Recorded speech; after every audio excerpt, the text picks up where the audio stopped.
Hello students, welcome back to my channel. बच्चों, इसके जो प्रीवियस टॉपिक पे हमने बात की थी वो जीपी थी हमारे पास, नॉर्मल सिर्फ जीपी जो हमने बात की थी, है ना। अर्थमेटिक प्रोग्रेशन का पार्ट है जीपी, जिसको हम ज्योमेट्रिक प्रोग्रेशन भी कहते हैं। लेकिन आज की जो हम बात करने जा रहे हैं वो इसके सम सीरीज के बेसिस पे है। जैसे हम लोग ने एपी में भी सम सीरीज पढ़ी थी, वैसे जीपी में भी हमारे पास यहाँ पे क्या है, सम सीरीज है ना। जीपी में सम सीरीज का मतलब हो गया कि अगर मैं जीपी का फॉर्मेशन करता हूं सबसे पहले, तो जीपी का हमारे पास फॉर्मेशन होता तो कुछ इस तरह से ए आर स्क्वायर, क्योंकि इसमें कॉमन रेशियो निकलता था, इसलिए हमारे पास जीपी का पार्ट बनता था, है ऐसा कहें। लेकिन सम सीरीज की बात जब करते हैं, तो जब हम सम की बात करते हैं तो सम का मतलब हो जाता है प्लस करना। तो यहाँ पे हो जाता है सम सीरीज। सम सीरीज में अगर मैं बात करता हूं तो ये हमारे पास कुछ इस तरह से सम सीरीज का फॉर्मेशन होता है ना। ये सम सीरीज का फॉर्मेशन होता है। हम सम सीरीज तक अगर जाते हैं तो एक एन की पावर -1 तक चले जाते हैं, वो सम सीरीज के बेसिस पे बात होती है, ठीक। अब बात ये एक्चुअली ऐसी है कि ये तो हमारे पास सम सीरीज है ना। इसका फॉर्मूला क्या होता है? अगर इसके फॉर्मूले की बात करें तो एक ये हमारे पास एस एन, हम इसको एस एन लिख देते हैं, यहाँ पे लिख देते हैं कि S N is equal to, ये हमारे पास एस एन का फॉर्मेशन करेगा, S N is equal to A R dot dot dot. अगर इसी एस एन में अगर मैं आर का मल्टीप्लाई करा दूं, एस एन में S N multiply with R, तो हमारे पास फॉर्मेशन क्या बनता है? तो हमारे पास फॉर्मेशन बनता है ए आर, है ना। यहाँ सॉरी, यहाँ पे आर होगा, यहाँ आर स्क्वायर होगा, डॉट डॉट डॉट जब तक, फिर A R square plus A R cube and dot dot dot A R की पावर n-1 के साथ साथ ए आर की पावर n तक सीरीज जाती है, ठीक। अगर आर का मल्टीप्लाई करा दी, क्योंकि इसमें जब आर का मल्टीप्लाई करेंगे तो ये ए इंटू आर हो जाएगा, फिर ये ए आर स्क्वायर हो जाएगा, ये डॉट डॉट चलता चला जाएगा, है ना। अब क्या करना है, हम क्या करेंगे, हम इसी एस एन से इस आर इंटू एस एन को माइनस करा देते हैं। अगर सब्ट्रैक्टिंग कराते हैं, ये इक्वेशन नंबर फर्स्ट है हमारे पास, है, और ये इक्वेशन नंबर हमारे पास क्या है, सेकेंड है। If you subtract first from second, अगर फर्स्ट से सेकेंड को सब्ट्रैक्ट किया जाए, sorry we have subtract second from the first, है ना। So subtracting first from subtracting second from first, second को सब्ट्रैक्ट करना है फर्स्ट वाले से। जब सब्ट्रैक्ट करेंगे तो आप देख रहे हैं कि एस एन माइनस का R S N, R into S N किसके बराबर हो जाएगा भैया? ये ए तो यहाँ पे कहीं मिल नहीं रहा है, तो ये एक ए ऐसे ही आ जाएगा, है ना। बाकी जितने भी मिल रहे हैं सब एक दूसरे से कैंसिल हो जाएंगे। जब कैंसिल हो जाएंगे तो यहाँ पे जो मिलने वाला लास्ट टर्म है वो है ए आर की पावर एन, वो लास्ट टर्म हमारे पास। अगर ये लास्ट टर्म है तो हम ये कहें कि अगर इधर से एस एन कॉमन कर लिया जाए तो ये 1 माइनस आर, और इधर से अगर ए कॉमन कर लिया जाए तो 1 माइनस आर की पावर एन का फॉर्मेशन बनाता है ना। अगर एन का फॉर्मेशन बना रहा है तो सिर्फ अगर मैं एस एन की बात करूं कि हमको एस एन ही निकालना है, तो एस एन हमारे पास निकालने का क्या तरीका है? एस एन को निकालना है तो ए 1 माइनस आर की पावर एन, और इसके डिनोमिनेटर में 1 माइनस आर भेज दिया जाए। लेकिन कुछ कंडीशन है, कह रहे हैं कि यहाँ पे आर जो है वो 1 के इक्वल नहीं होना चाहिए। आर कभी भी यहाँ पे 1 के इक्वल नहीं होना चाहिए। अगर 1 के इक्वल हो गया तो 0 हो जाएगा, है ना।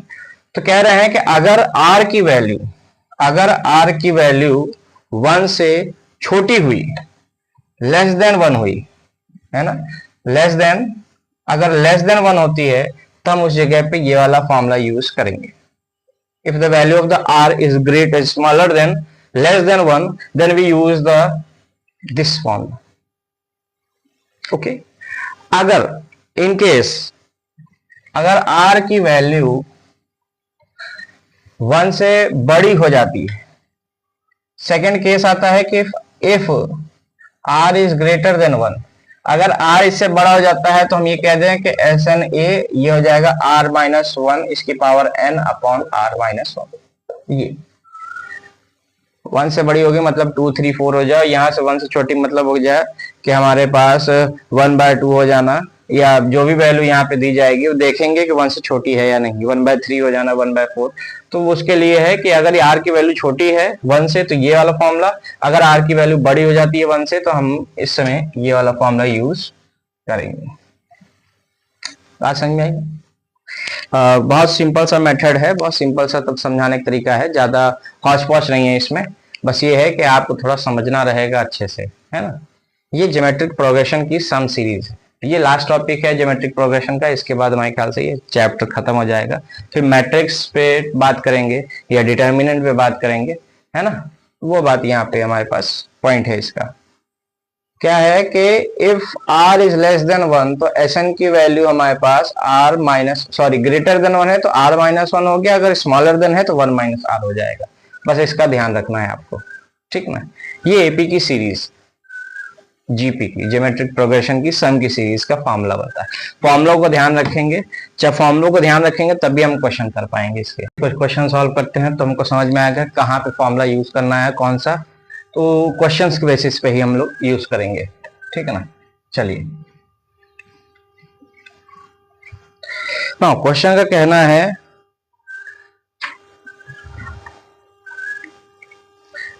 कह रहा है कि find the sum of 20th term of the series. यहाँ पे सीरीज इसकी दी हुई है 2, 6 2 + 6 + 18 and dot dot dot plus करके डॉट डॉट डॉट दिया गया है।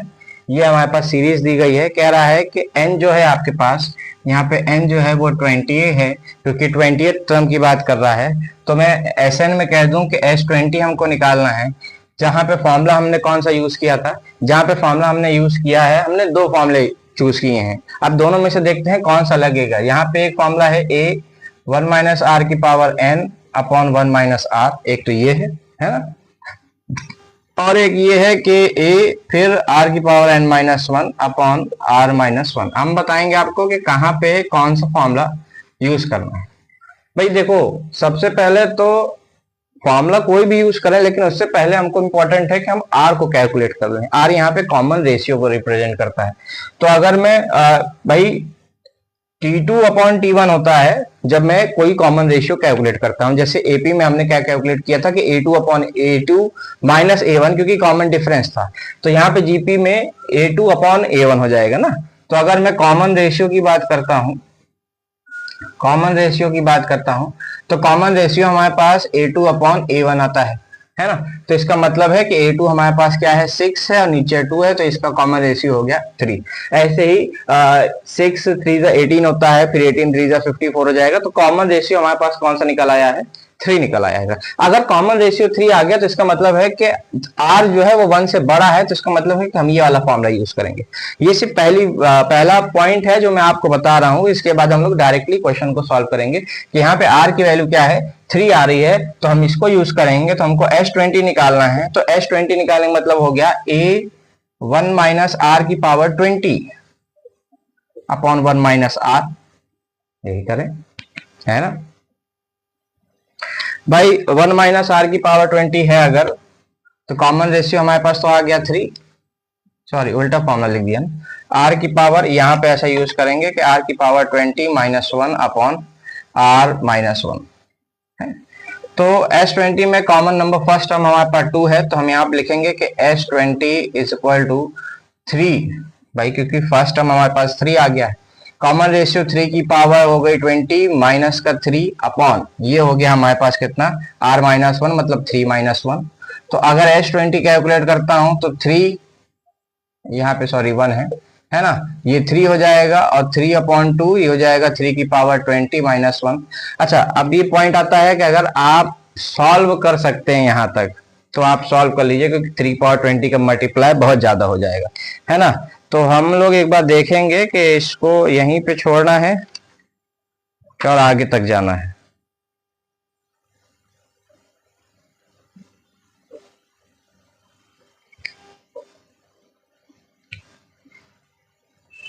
ओह सॉरी, यहाँ पे कॉमन रेशियो जो है फर्स्ट टर्म है वो 2 है हमारे पास, है ना। तो ये 2 हो जाएगा, तो 2 से 2 को डिवाइड किया तो S20 कितना आ गया हमारे पास, 3 की पावर 20 माइनस 1 है। कॉमन रेशियो हम लोग ने नहीं देखा, फर्स्ट टर्म नहीं देखा, फर्स्ट टर्म यहाँ पे 20 है। कॉमन रेशियो हमारे पास है जो यहाँ पे क्या बना रहा है, 3 आ रहा है कॉमन रेशियो ना। तो ये यहाँ का हमारा सॉल्यूशन है नंबर 1। ठीक है, आगे आइए, आगे देखते हैं सेकंड क्वेश्चन को इसी तरह से। सो कह रहा है कि find the sixth term of the AP. Six term निकालना है। क्या निकालना है? सिक्स टर्म निकालना है, मतलब N6 कह रहा है पता करने के लिए, जहां पे इन्होंने एपी का फॉर्मेशन किया हुआ है, सॉरी जीपी का 1 माइनस 2/3 4/9 10 जा रहा है। ठीक है ना, ये यहां तक जा रहा है। कह रहा है कि इसमें आप पहले तो कॉमन रेशियो निकालो। भाई एक बात बताओ, कॉमन रेशियो निकालेंगे तो A2/A1, A2/A1 तो R की वैल्यू कितनी आ गई, माइनस का 2/3 दोनों में ही कॉमन रेशियो निकल आया। हम देख रहे हैं कि R की जो वैल्यू है वो 1 से क्या है, छोटी है। अगर 1 से छोटी जा रही है तो हम कौन सा फॉर्मूला यूज करेंगे, हम फॉर्मूला यूज करेंगे Sn is equal to A 1 minus R की power n upon 1 minus R, यही यूज करना है ना। तो S6 निकालना है, तो S6 निकालने का मतलब हो गया कि A की वैल्यू तो यहाँ पे कितनी है, फर्स्ट टर्म 1 है ना, और 1 माइनस R कितना आ गया हमारे पास, माइनस का 2/3। तो हम एक लिखेंगे कि माइनस 2/3 की पावर कितनी, 6, और अपॉन में 1 माइनस 2/3, तो माइनस माइनस प्लस हो जाएगा, तो प्लस का 2/3 आ जाएगा, है ना। तो S6 निकालने का मतलब हो गया हमारे पास कितना, 3 1 जा 3 प्लस 2 5, ये 5/3 होने का मतलब है कि 3/5 बन जाएगा, है ना। और इसको हम लिख देंगे 1 माइनस 2/3 की पावर कितनी हो जाएगी, 6 हो जाएगी। आप चाहें तो इसके आगे इसको सॉल्व कर सकते हैं, नहीं तो इसको छोड़ सकते हैं। अगर हम लोग देखा जाए तो S6 की जो वैल्यू आ रही है वो 3/5, अगर मैं इसको ऑन करता हूं तो 1 माइनस 64 2 की पावर 6 हो गया 64, और उसको देखा जाए 3 का तो 3 इंटू 3 और 3 फिर इंटू 3 और फिर 3 इंटू 3, तो 2 2 4 6, मतलब 9 3 729 इसका क्यूब हो गया, 729, है ना। अगर इसको सॉल्व करते हैं थोड़ा सा, अब आए हैं यहां तक तो इसको सॉल्व कर ही लें। अगर इसको सॉल्व किया जाए तो S6 जो हमारे पास आ रहा है वो 3/5, 729, एलसीएम लेंगे तो 729 में से 64 हटा दिया जाए अपॉन 729। जब आप इसको सॉल्व करेंगे 3/5 इंटू भाई 9 में से 4 गया 5, है ना, और 12 में से 6 गया 6, और ये हो जाएगा 6/729 के बराबर। थोड़ा रिड्यूस किया जाए भाई, 5 1 जा 5, 5 2 जा 10, और 5 3 जा 5 1 जा 5, सॉरी 5 1 जा 5, 16 बचा, 5 3 जा 15 और 5 3 जा 15। यहाँ से काटी तो मैंने अगर 3 243 ये बन गया हमारे पास, तो हमारे पास आ गया 133/243, है ना। तो ये हमारे पास क्या हो गया, ये एक सॉल्यूशन हो गया है इसका, जब हम क्वेश्चन को S6 की वैल्यू निकाले। देखिए जहां तक सॉल्व हो सकता है वहां तक हम लोग सॉल्व करेंगे। पावर 6 थी तो अभी हम इसको ओपन कर पा रहे थे, यही पावर अगर 12 हो जाती तो हम इसको ओपन ना करते, हम यही छोड़ देते। ठीक, अगर क्वेश्चन सॉल्व करने लायक है तो हम क्वेश्चन को सॉल्व करेंगे, अदरवाइज नहीं करेंगे। ठीक, चलिए आगे बढ़ते हैं।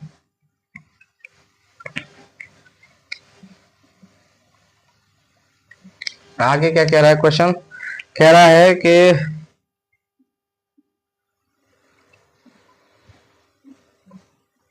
Find the sum series of, sum series निकालना है। किसका है सम सीरीज, 81 माइनस का 27 प्लस का 9 and dot dot dot up to minus का 1/27 तक जा रहा है। सम सीरीज निकालनी, पहले तो n नहीं पता है। अच्छा, n पता करने के लिए हम यहाँ पे दो फॉर्मूले को डिटैच करेंगे। n पता करने के लिए हम जानते हैं कि tn क्या हो जाता है, tn हो जाता है ar की पावर n-1, ये होता है जो जीपी का फॉर्मेशन है पहला, है ना। तो n पता करना है तो लास्ट टर्म तो हमको माइनस का 1/27 दिया ही हुआ है, फर्स्ट टर्म हमारे पास 81 हो गया। कॉमन रेशियो पता करना है, जब कॉमन रेशियो की बात हो तो A2/A1 होता है ना। तो अगर मैं A2/A1 की बात करता हूं तो यहाँ पे माइनस का 27/81, और हम जानते हैं कि ये इसकी टेबल में कितनी बार आता है, 3 टाइम्स आता है, तो ये माइनस का 1/3, तो कॉमन रेशियो कितना आ गया, माइनस का 1/3, तो कॉमन रेशियो 1/3, वो भी कैसा, माइनस का, तो n की पावर 1। ठीक, अब देखो दो काम।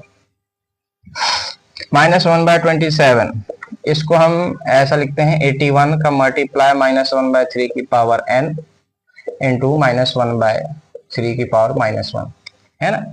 तो माइनस का 1/27 इज इक्वल टू, यहां से जब मैं इसको ओपन करूंगा तो ये 81 इंटू ये 3 की पावर तो एज इट इज रहेगी, है ना। क्या लिख दें इसको, 3 -1 की पावर 3, इसकी एज इट इज n, और इसको लिख देते हैं माइनस का 3।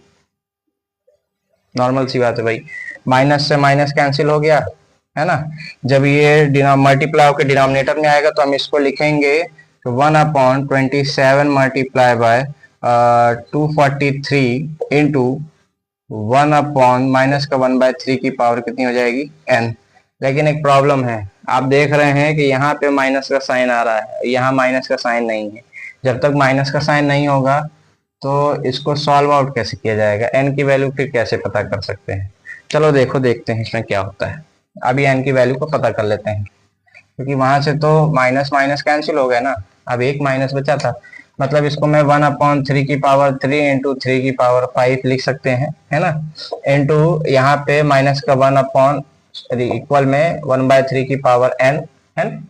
अब ये 5 + 3 हो गया 8, तो ये हम लिखते हैं कि 1/3 की पावर 8 इज इक्वल टू -1/3 की पावर n। अच्छा एक बात बताइए, इवन नंबर को अगर मैं माइनस से मल्टीप्लाई कराता हूँ, इवन नंबर को, तो वो माइनस क्या हो जाएगा, प्लस का बन जाएगा। या ऐसा कहें कि अगर माइनस का साइन अंदर है और पावर अगर इवन में है तो आंसर कैसा आ जाएगा, प्लस में ही तो आएगा। तो हम यहाँ पे कहते हैं, हम इसको इस तरह से ना लिख के हम इसको इस तरह लिख देते हैं, 1 - 3 की पावर 8 इज इक्वल टू -1/3 की पावर 8। ठीक, अब तो भाई बराबर हो गया, सॉरी यहाँ पे तो n है, अब तो बराबर हो गया कि बेस इक्वल हो गए, तो n की वैल्यू कितनी आ गई, n की वैल्यू अगर 8 आ सकती है तो हम ये कह दें कि n आ गया हमारे पास, यहाँ पे n आ गया, n कितना आ गया, 8 आ गया। फर्स्ट हम दिया है कॉमन रेशियो -1/3 है। अब हम सम की सीरीज को कैलकुलेट कर दें। सम सीरीज कैलकुलेट करना है ना हमको, तो सम की सीरीज जब कैलकुलेट करेंगे तो हमारे पास होगा कि Sn इज इक्वल टू, भाई r की वैल्यू 1/3 छोटी है तो ये जाएगा a 1 - r की पावर n अपॉन 1 - r, यही होगा। तो S8 निकालना है, तो a की वैल्यू तो 81 है ना, a की वैल्यू 81 है, तो 1 - r की वैल्यू हो गई माइनस का 1/3 की power 8 upon 1 minus minus plus 1/3। ठीक बात समझ में आई। तो S8 निकालना था, तो ये हो गया 81, 3 × 1 = 3 प्लस 1 4, तो हम इसको लिख दें 3/4। ये हो जाएगा 1 - 1/3 की पावर, या ऐसा लिख देते हैं 1 - 1/3 की पावर 8। 3 की पावर 8 को ओपन करना ज्यादा जरूरी नहीं है, तो हम इसको 243/4 1 - 1/3 की पावर 8, या इसको आप 1 - 3 की पावर -8 भी लिख सकते हैं। तो ये S8 की वैल्यू निकल के आई है। अगर इसको सॉल्व किया जा सकता है तो और आप रफ कॉपी में अपने सॉल्व कर सकते हैं, ठीक है। तो ये हमारे पास सॉल्यूशन है किसका, जब हम सम सीरीज का यूज करते हैं, कि हम ये देखते हैं कि यहाँ पे n पॉजिटिव है या निगेटिव है। मतलब ये देखना है कि n जो r आ रहा है, मतलब कॉमन रेशियो जो आ रहा है, वो n तो हमेशा पॉजिटिव आएगा, निगेटिव कभी नहीं आएगा। लेकिन जो r आ रहा है वो देखना है कि वो 1 से छोटा है कि 1 से बड़ा है। अगर छोटा है तो उसके लिए फिर हम ये वाला फॉर्मूला यूज करते हैं, अगर बड़ा है तो हम इसी को जस्ट रिवर्स कर देंगे तो हमारे पास दूसरा फॉर्मूला आ जाएगा। तो ये हमारे पास सम की सीरीज का पार्ट होता है, ज्योमेट्रिक प्रोग्रेशन का, ठीक है ना। तो आई होप सो आपको वीडियो हमारी अच्छी लगी हो। तो अभी के जैसे क्वेश्चन आप अभी प्रैक्टिस करिए, कोई अगर डाउट आता है तो उसके लिए हम लोग हैं यहाँ पे, आप क्वेश्चन को कमेंट करिए, क्वेश्चन यहाँ पे हम आपको समझाने की कोशिश पूरी करेंगे। ठीक, थैंक यू।